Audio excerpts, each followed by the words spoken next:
Now, today we're going to be talking about the great Kingdom of Aluvia. Now, the actual specific questions were about the origination of the kingdom and the politics of the kingdom. But we're just talking about the kingdom in its entirety, including some bits which I've actually written already, so I'm going to be kind of cheating and reading my own notes on that matter. But first, let's talk about the origination of the kingdom. Back in the old days, before the year, I believe it's 245 is the year. Before that, there was a vast chunk of territory which didn't actually have a sovereign nation over it. It was this entire area, which was referred to as the Aluvia area. It was that part of the continent. Aluvia being the old elven word for farmland, basically. It was a lush area. It actually has quite a bit of terrain in it, though, other than simply farmland. There's mountains, there's deserts, there's snow areas. It's basically a very diverse section because it's so huge, so it covers multiple biomes, right? This area had dozens and dozens and dozens, hundreds of little towns and cities and major cities, each of which basically ran their own affairs. Each of them was effectively a private feudal lord, for lack of a better term. I know feudal isn't really the accurate term here because they had no allegiance above them, but it's the best one I can come up. They were little fiefdoms, basically. And so there were the cities and the city-states and the towns, and basically all of them ran their own affairs. None of them were really particularly unified. Now, the Daracos Accords, which I've mentioned many times, happened in the year 245, and one of the effects of that was to ratify all of those disparate powers into one cohesive unit, the Kingdom of Aluvia, underneath the monarch, the High Queen Alyssa of High Spring. Now, Her Majesty was a Lord Elf who has actually been around since year zero. She was alive prior to year zero and was fairly well known for being a fair and governing hand and the woman who was basically in charge of the city of Holtberg, which even at this point in time was a massive city. For those of you not aware, in the modern times, the city of Holtberg is larger than some states in real life here in the United States. It's huge. And kind of unwieldy at this point in time. Give it a few more centuries, they'll be Coruscant. That's not quite a joke, actually, but I'm getting off topic. So, what they did was they tied all these powers together under a common unified goal, which is basically for cohesive function with regards to other powers. See, the way this worked is most of the people who were in charge of their given city or their given town were the people with money. There was no real political infrastructure because power was handled at the local level, right? So the people who were wealthy, the people who did all the trading, the people who controlled the plantations or the mines or God knows what else, those were the ones who had the power because those are the ones who had the money. It's actually important because this is one of the most significant cultural features of the Kingdom of Aluvia. Money. Not quite to the sense of, oh, I don't know, say, the Ferengi over on Star Trek, but money is an integral part of the very society of Aluvia. In Aluvia, you are expected to be paid and paid well, and it is considered commonplace that most transactions is the wrong word, most social interactions should involve money. Should involve some kind of transference, some transaction of currency. Now, it doesn't necessarily have to be literally coins. Remember that the coinage that is used in the modern era was not ratified until the Daracos Accords. So it is very common for that to be a simple barter system. For example, in Aluvia, amongst most of the people there, it is considered commonplace when you go to visit a friend or a family member that you bring something, a gift, to showcase how grateful you are to be there. It is also considered equally commonplace and culturally speaking for them to have a gift ready for you, because the transaction shows there is weight behind this. In so doing, you are stating through your action, I care about you. Now, the funny thing is that still applies in basically the reverse way in other circumstances. For example, let's say you are a guard who is in charge of defending a warehouse, and you're standing there, and some people walk up. In Aluvia, it is very unlikely those people will try to sneak by you if they're trying to get into that warehouse. It's possible. There's no such thing as absolutes in this setting. But they are more likely to try and approach you and say, why don't you let us through? And bribe you. That's normal. Now, the thing is, this makes a weird counterbalance system because they come in and bribe you, but at the same time, it is very likely that that guard will then turn around to his superiors the next day, when morning comes, and say, these people bribed me. Here is their location and whatnot, and he or she won't get chastised for that. It is normal. And part of his salary is ensuring that he pushes that information forward. Now, it is possible to buy total loyalty for a guard who would not let them pass. And those cases are actually quite rare, and they generally involve a fairly large amount of, backing, basically. Because at that point, they're either paying that guard extremely well, which does happen, or there's something else keeping them there. Because there is a little bit of a political infrastructure in Aluvia, too, which I'll talk about in a moment.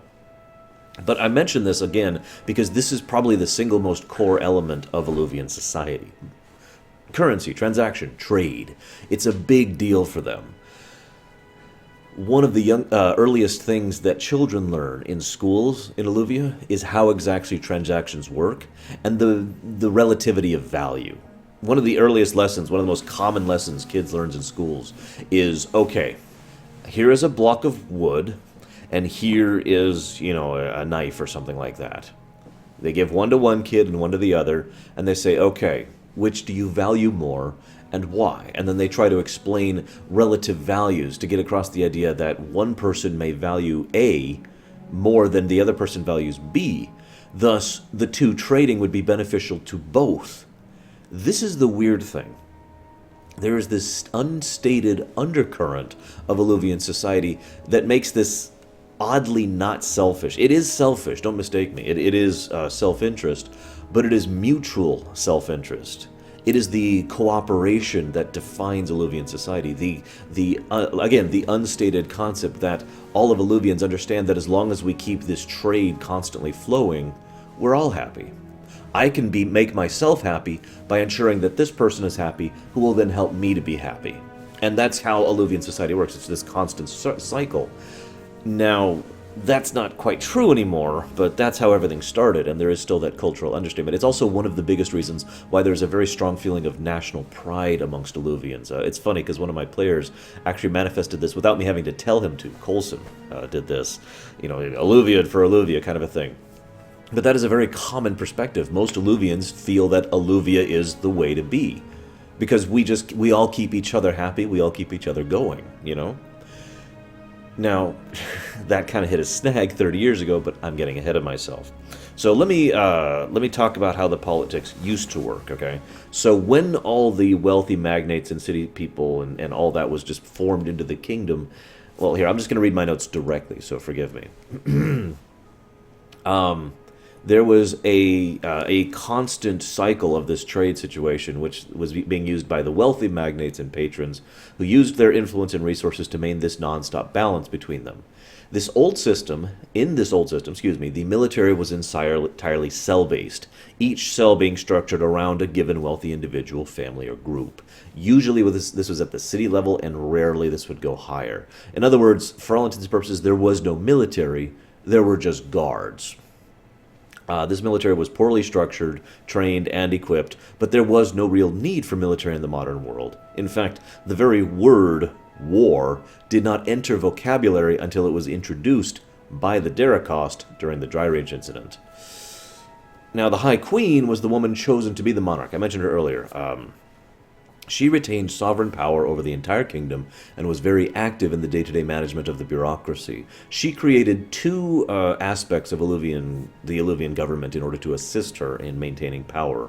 One was the Lords, and one was the Council. Now, the Council is more interesting for me to talk about, because the Council consisted of people who had the wealth to literally buy their way in. As a brief aside, there's a group I tend to refer to as the Aristocracy, usually with a capital A. But it is worth noting there is no actual group called the Aristocracy. That is a term I'm using out of character to refer to the wealthy, the politically affluent, etc. There is no unification amongst that group. At least there wasn't until Zeiss and Coulson ensured that there was. Meh. But now they're actually called the Separatists, but I'm getting way ahead of myself. So it is, but in this old system, obviously, trade and wealth were what determined who were in charge, but there was also political affluence, which was a relevant key thing as well. People who had other people who cared about what they thought or listened to what they thought. Literal political influence was something you could buy. I'm going to give you this money or this trade agreement or this material, or I'm going to offer you a favor and you then owe me a favor, and you have to do what I say at this particular trade meeting or at this particular agreement with these people, or you have to help me with this situation, blah, blah, blah, blah, blah. That's how it worked. So a lot of people bought their way in to the aristocracy, more or less literally. This also kind of created the system of favors, with a capital F there. Favors actually vary, but the highest known favor is the only one I've actually called on camera. It's called a solid. If I owe you a solid, it means I owe you big. I mean, this is the kind of thing you could come to me and say, okay, I want an army to attack this area, and I have to say yes because I owe you a solid, right? Now, of course, you might be like, well, why don't I just say no? Well, in some areas, you could say that and do that, and there would be pretty serious ramifications for declining a favor. Again, capital F. Because favors are effectively another form of currency. But all of the favor system started in Aluvia. People started trading favors, and literally there are actual pieces of paper, not writs, that's a different thing, but pieces of paper which are effectively, you owe me this level of favor, you owe me this type of a favor, and people will trade these amongst each other and people will turn these in. This actually resulted in some weird actions lately in a more modern time, where a general, as a favor, in order to pay off a favor, kidnapped a friend of the parties, Sereth, and held him, but that favor was then bought off of his hands by a local bandit group. So the favor of kidnapping Sereth, whoever actually wanted that to happen, the party still doesn't know who actually wanted that to happen, but whoever wanted that to happen, you see how this paid that favor, or rather tied in that favor to the general, who then gave that favor over to the bandit. So it doesn't matter who does it. So again, favors are a literal currency, but I'm getting ahead of myself. So back to my writings here.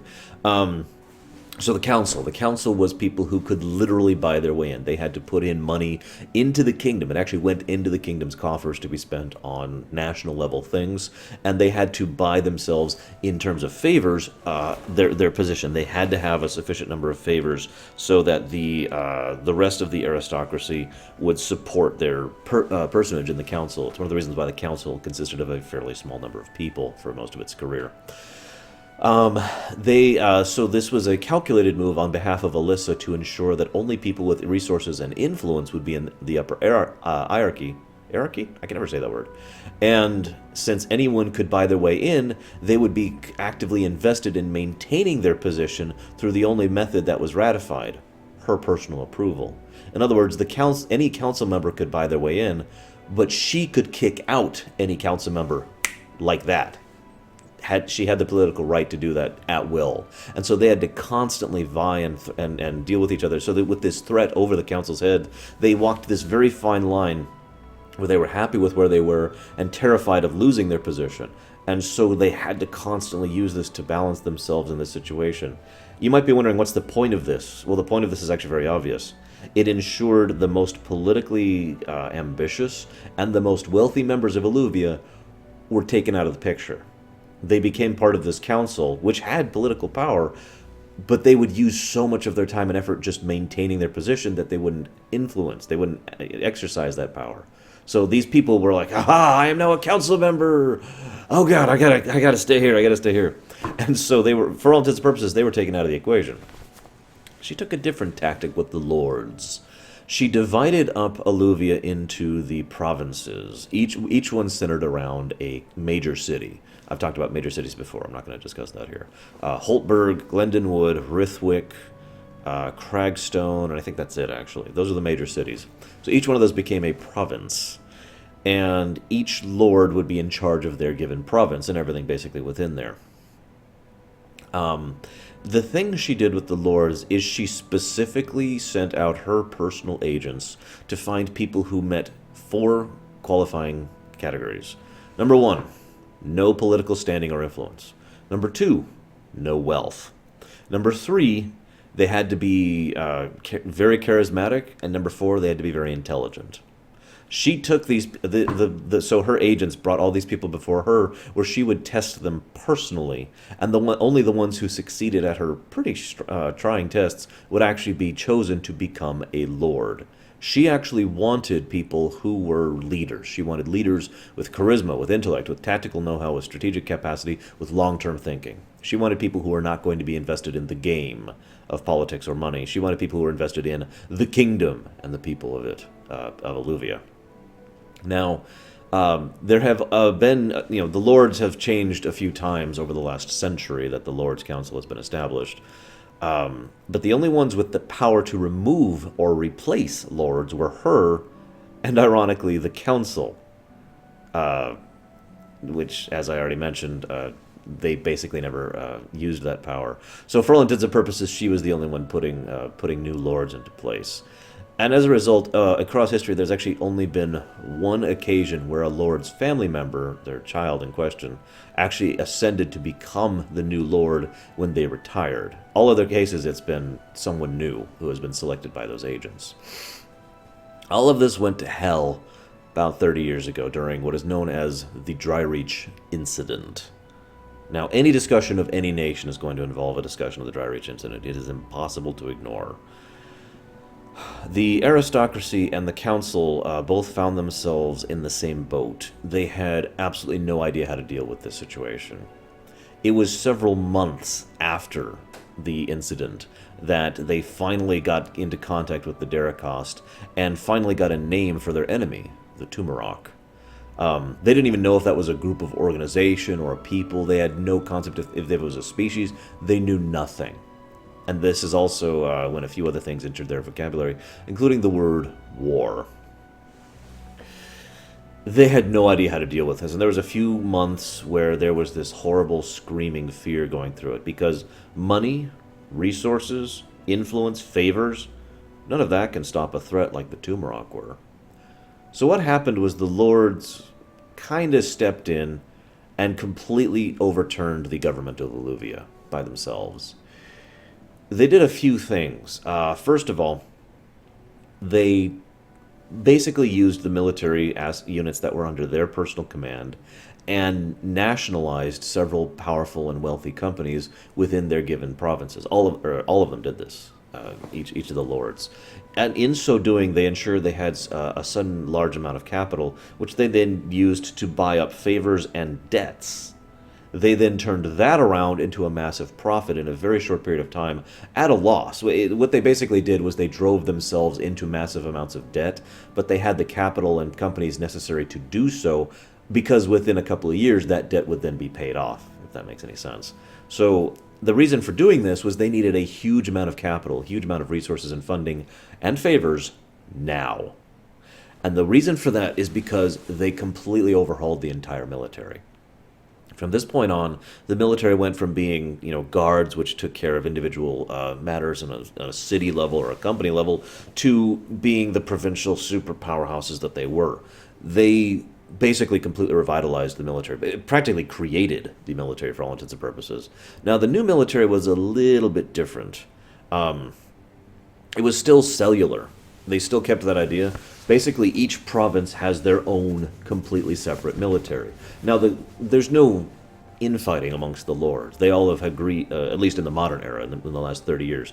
The lords have not, ever since the Dry Reach incident, the lords have agreed it might be fun, and they put it this way, it might be fun to fight amongst each other, but right now, with the threat of the Tumarok sitting there and God knows what else, that's not feasible. The kingdom comes first, right? So they coordinate amongst each other, but for all intents and purposes, the Lord of Holtburg controls the Holtburg military, the whole province's military. The Lord of Glendenwood controls the Glendenwood military, etc. They also basically made Aluvia into a military power. So what they did, a couple other things they did, they removed Queen Alyssa from everything that actually had influence. Basically, they turned her into a complete puppet head. She had no political power, no rights whatsoever. They also took the council, who maintained their position, but lost literally all of their actual affluence, and instead were reduced to being bureaucrats. People who would keep the bureaucracy of the kingdom running, this is the deal they were basically offered. You can keep the bureaucracy of Aluvia running. That's what you'll do for us. In exchange, we'll let you keep your fancy titles of lordship, and we won't nationalize your resources. Is it a deal? So they were basically held at gunpoint for that deal. The council has, ironically enough, not changed membership, nor have the lords, since the Dry Reach incident. We'll see if that continues. I guess that's a lie. One lord has changed, but I'm moving on. And again, the High Queen was allowed to retain her title of High Queen, but lost literally all of her power. She would occasionally sit in on meetings of the leadership, but that is effectively it. So what this meant was after this shift in structure, the lords were basically literally the dictators of Aluvia. Each one the dictator of their own province. For all intents and purposes, they had created a federated confederacy, monarchist society. They kept calling themselves the kingdom, of course, because you don't just change that overnight. But the lords also reasoned in the face of the Tumorok that they needed manpower, training, and technology. They made the alliance with the Republic. Now, this was a brilliant move on both part. The Republic had come up with this idea for this brand new thing. It was this super weapon that would help them against nightmarish threats like the Tumorok. They called it the airship. And I've already discussed in many times just how powerful airships can be. But they lacked the manpower, the time, and the resources to actually make these monolithic structures. Aluvia said, no problem, and flung resources at the airship project. There's a reason Aluvia has the largest air fleet in the entire world, by the way. Now, they did some really interesting things. See, I mentioned that nationalistic pride, Aluvia for Aluvia's sake. Aluvia did not have to conscript for the new military they had created. People were lining up for it. It probably helps that Aluvian military doesn't actually pay that well, but you get large benefits from it. Now, most of those benefits are not actually paid out because those are benefits in case of, medical injury or death or, God knows what else. But there are large benefits there nonetheless. So that was very attractive to a large number of people. And the idea of literally defending my nation against, whatever threats might come of it was the kind of thing that was very appealing to a large number of people.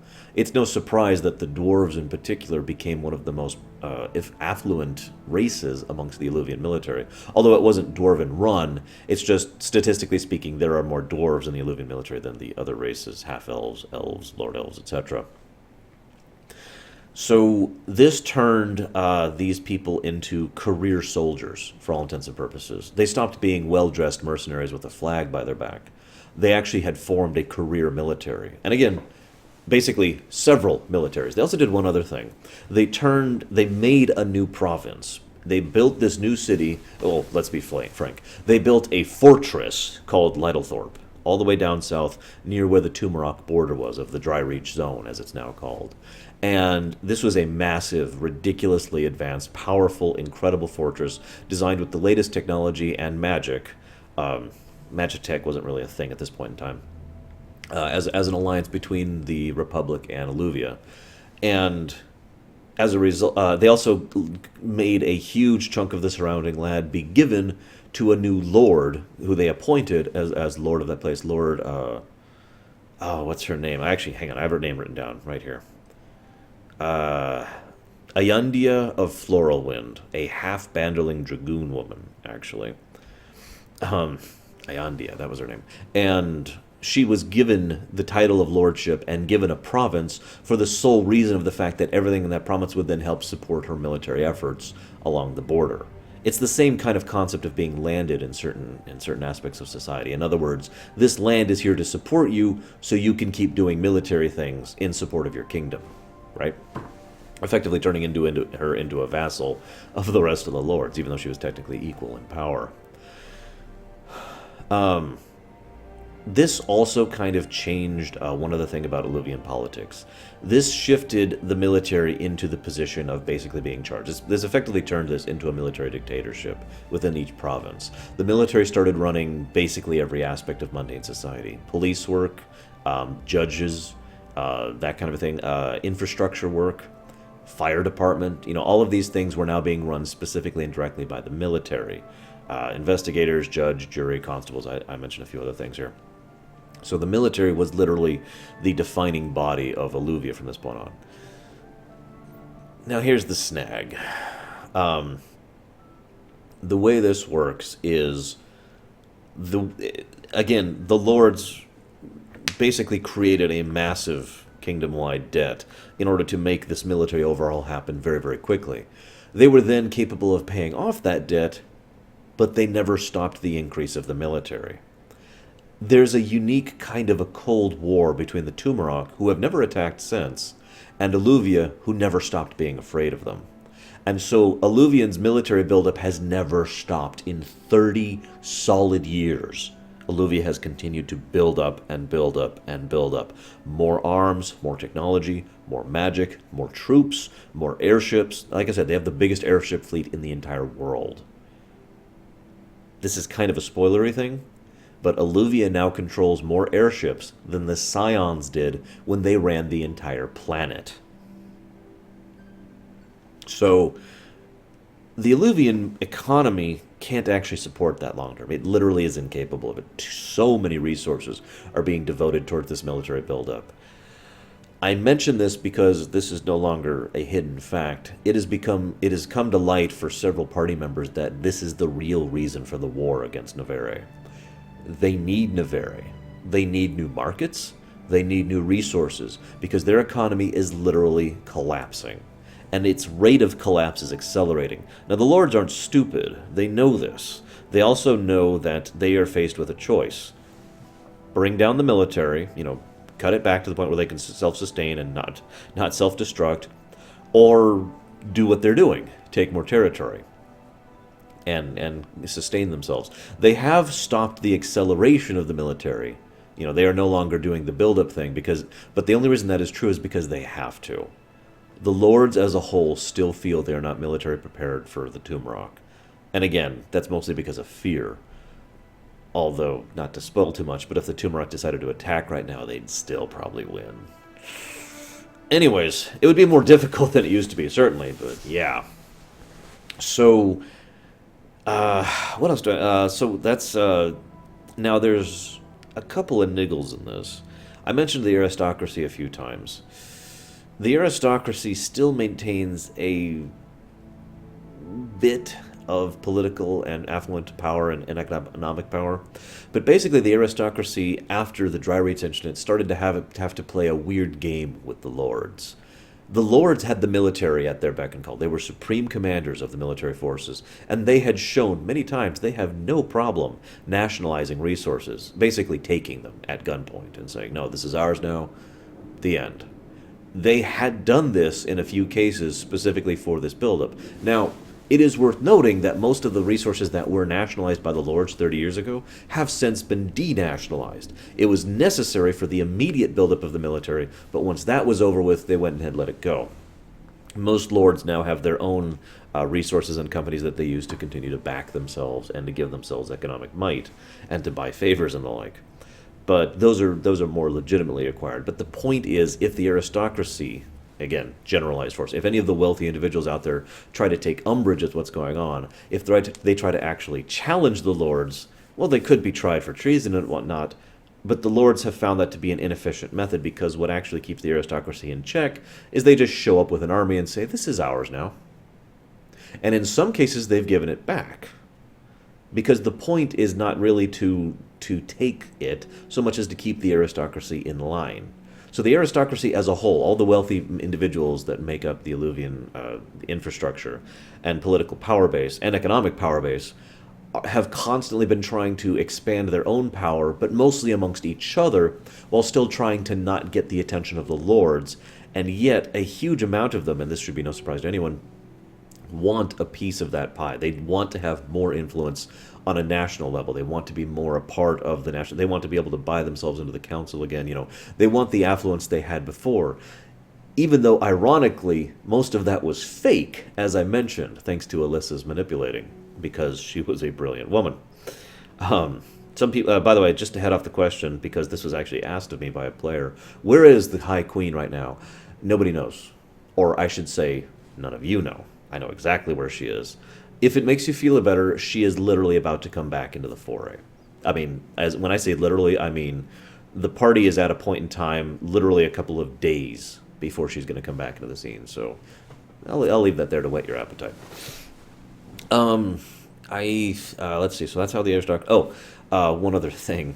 I'm going to go and go over the Lords individually because it was asked, and I figure, it's a quick way to go ahead and mention things. There was the Lord of Holtberg, the lady, I suddenly can't remember her first name. She usually went by the Lady Lightmane. She had actually been one of the Lords 30 years ago when the Dry Reach incident happened. She has very, very recently been deposed. The party isn't 100% sure what happened or why, But I'm just going to go ahead and tell you because I don't think it's ever going to come out otherwise. So this is spoilery information. She was an individual who had gotten a little bit too much into the political game. She had gotten used to having the power and was more interested in the political affluence thereof than actually trying to militarily be a functional part of society. She was also someone who was more than... Okay, when the lords discussed the economic problem, again, this is all total spoiler information. When the lords discussed the economic problem, her suggestion for how to fix it was to go and take the order. Yes, that order, the order of the summoners, to go to them through various manipulations, which they could do, bring the order's public opinion down and down and down and down until they reached a point where the order would be ostracized enough that Aluvia could walk in, basically take the order, all their resources, all their influence, and replace the order with, or at least basically make the order subservient to Aluvia. With that kind of economic powerhouse at their back, most of the economic problems of Aluvia would be solved. The rest of the lords thought that was suicide, that making an enemy of the order was not only ethically and morally repugnant, but would actually fire back and screw them up. The Lady Lightmane decided to go ahead and push for this agenda anyways. So basically she was implicated in a scandal in the show territories, which the party had a personal hand in. And as a result of that, the council was able to say, nope, that's the line, ripped her out of office, and replaced her with a general, Myra of Hammersmith. I remember her name by heart, because I've been mentioning it a lot lately. A dwarven woman, and a very, very skilled general who has been doing a significant amount of campaigning over the last few years, mostly against centaurs, bandits, that kind of a thing. But she's a skilled leader, which is funny. So that was the Lady Lightmane. Obviously, I've just mentioned the Lady Myra of Hammersmith. She has literally recently been appointed power. By the term of now, where the campaign is, she has been in power for, I think, about 5 weeks. So very, very, very little time. She hasn't even had a chance to really move in yet, per se. Which is funny, because the very first thing she had to deal with, really, was a civil war. But I don't want to get into that so much. I'll talk about the civil war at the end, just to make sure.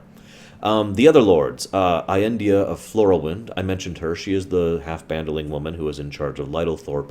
She takes her job very seriously. She has spent 30 years staring at a border that at any point in time might have run on her. It's almost literally the Sword of Damocles situation. For those of you who don't know what I mean, imagine you're living your life with a sword just hovering over your neck, knowing at any point in time, with no warning, it'll come down and chop your head off. That's what she has been living with for 30 years. It has made her very hardened, very paranoid, but it has also led her to really, really push for new tactics, new strategies, new resources, new methods. She's been doing a lot to maintain what is referred to as the line, which is the line in the sand, basically, which at this point is practically a series of craters and chasms that have been created by artillery fire that the Tumorok tend to fire in that direction. I don't want to get too much into that, but yeah. She is extremely well-liked. The lords, of course, directly picked her out of the military to become this new lord. She has a huge amount of sway amongst the council when it comes to military matters. If she says we should do this when it comes to a military matter, they tend to listen. As an aside, if you've been paying attention to some of the story stuff recently, which I guess actually you might not have heard of, I'm not sure when you'll hear this, but suffice it to say, there has been some story stuff related to this recently. In other words, Aluvia had been kind of not really winning the war until she stepped in and said, why don't we do this? Came up with a completely new long-term strategy and short-term strategy, which has been winning, which suddenly made it so that the line here, like this is the line of Aluvia and Naveri, instead of being like just doing this thing, was now doing this thing. And here's Yarak right here. They had pushed within 70 miles of Yarak. So she knows what she's doing. Rayen of Shadowforge is another dwarven woman. She is... where is she? I guess I didn't mention it. Anyway, she's in charge of Rithwick, I believe. Hang on, let me check my notes. I didn't actually write down here what she was in charge of, because I'm stupid, apparently. Don't worry, I have all this stuff written down. I have an entire thing of just, hey, here's the people who are in charge of what. Here we go. Okay, Rithwick. Yeah, Rayen of Shadowforge. I was right. She is the Lord, Lady of Rithwick, which is the eastern provinces. She is actually an ex-adventurer, an explorer. She is actually very well known for having actually survived a battle with a golem. One of the very few people to actually accomplish that kind of a feat. She also basically was single-handedly responsible with the adventuring team she had been leading back in the day. This was many years ago. For pushing the boundaries of known society up to the edge of the Dyers. That whole area is actually now settled by Collier and the Drudges, and she partially did that in order to assist in the Drudges' effort for that, so she's pretty well known for that. Then there is Doran of Songblade, another dwarf. This gentleman is also a dragoon and an ex-brigadier, someone who had some significant military strength. This is someone who is one of the more recent lords amongst these people, other than India, of course. He actually has his own airship, which he has purchased with the money he has as a lord, which says something.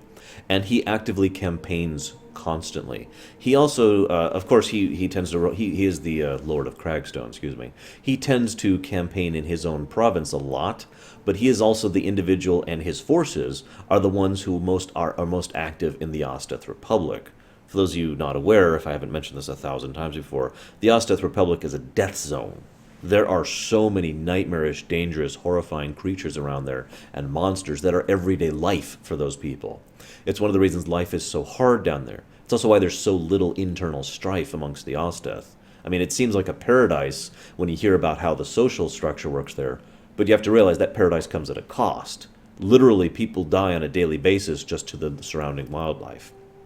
So, the Lord Songblade there, Doran of Songblade, he tends to fairly frequently send his own ships and people down to the Osteth to just campaign against the monsters, and they're trying to bring the monster population down without provoking them too far. It's kind of a balance that they have to do, because if they push too hard against, for example, the Maticers will push back, and the Maticers will probably win. So, the final Lord is the one I really want you to pay attention to. I don't want to spoil too much, but this guy...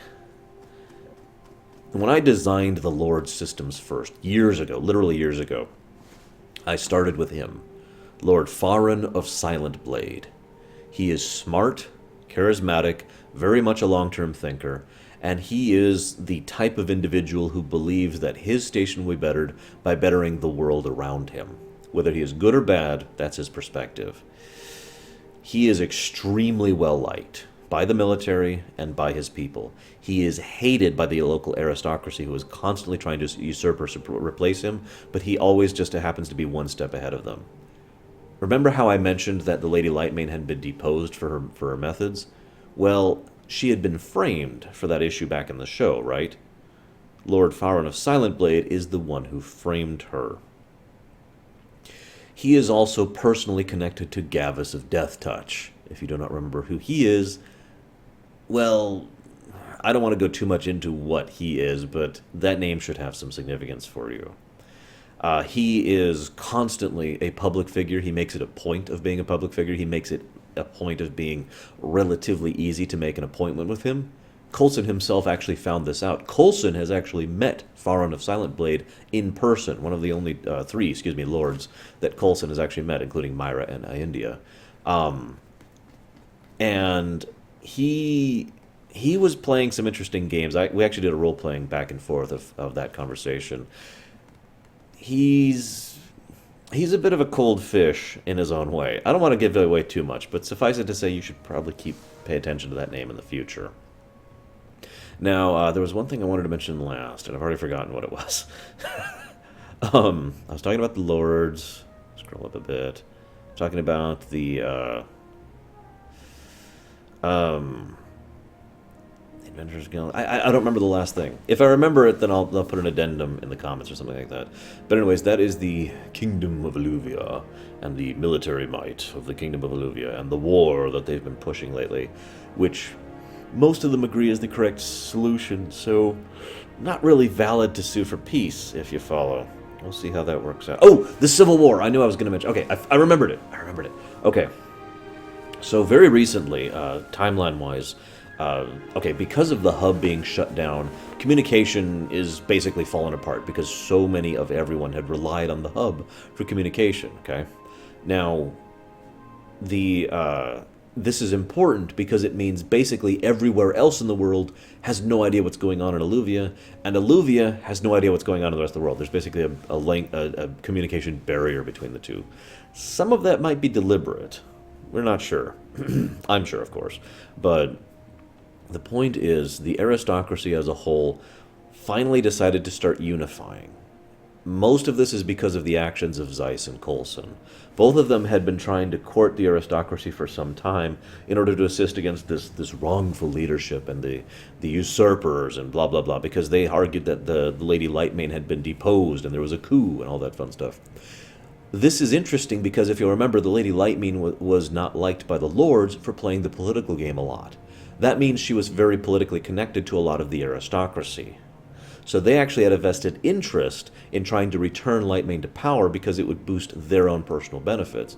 This is also worth noting the aristocracy for years has wanted a bigger slice of the pie, as I already mentioned. So this, plus a few of the other actions the party took, kind of proved the final straw. The aristocracy decided, why don't we do what we have never done before and unify? We have been playing these games and these political intrigues amongst ourselves for decades. Why don't we go ahead and see what we can do when we combine forces? And they became known as what I am currently referring to as the Separatists, with a capital S. No Star Wars intentional references here, by the way. It's just the name that came to me naturally. The Separatists are basically all of the wealthy individuals across the entire kingdom who have been unified by this action. They have access to communication, which allows them to coordinate better than the lords currently can. They don't really have access to the raw military might that Aluvia does, but the raw military might of Aluvia is over there, fighting Nevere. You see how this kind of works out for the Separatists. The Separatists, for weeks, the party, the forum campaign, specifically in Hortburg, has been trying to buy up mercenaries and mages and God knows who else, and they've just been failing all over the place because they've already been hired by the Separatists. The Separatists actually control a surprisingly large army and a surprisingly large air fleet. They actually have airships at their side. And they recently have decided to pull out of Hortburg. Their initial plan was, surprise attack on Hortburg, we win! And once they had Hortburg, they could use that to either negotiate with the other lords from a position of power and then retain some semblance of political strength in the new system, or just kind of continue to take over the rest of the kingdom from there. Both of those were feasible options for them. Now, obviously this is not what happened. So they failed to take Hortburg quickly, so they decided, okay, we could keep throwing our troops against the grinder here, or we can pull back and start planning for a long-term civil war. So Hortburg has basically been evacuated by the Separatist forces, and now the Separatists are actually convening and getting geared up for a long-term civil war because they honestly think that they should be unified and take Aluvia back from the lords. Remember that I mentioned earlier that the High Queen is going to be coming back into the play soon too, so we'll see how the Civil War turns out. I don't know yet, in all honesty. We'll see. I'm really excited about the fact that some of my players have incited civil war amongst one of the kingdoms. That's just so cool. Anyways, that's everything about Aluvia for real this time. Hope you enjoyed. See you at the next one, guys.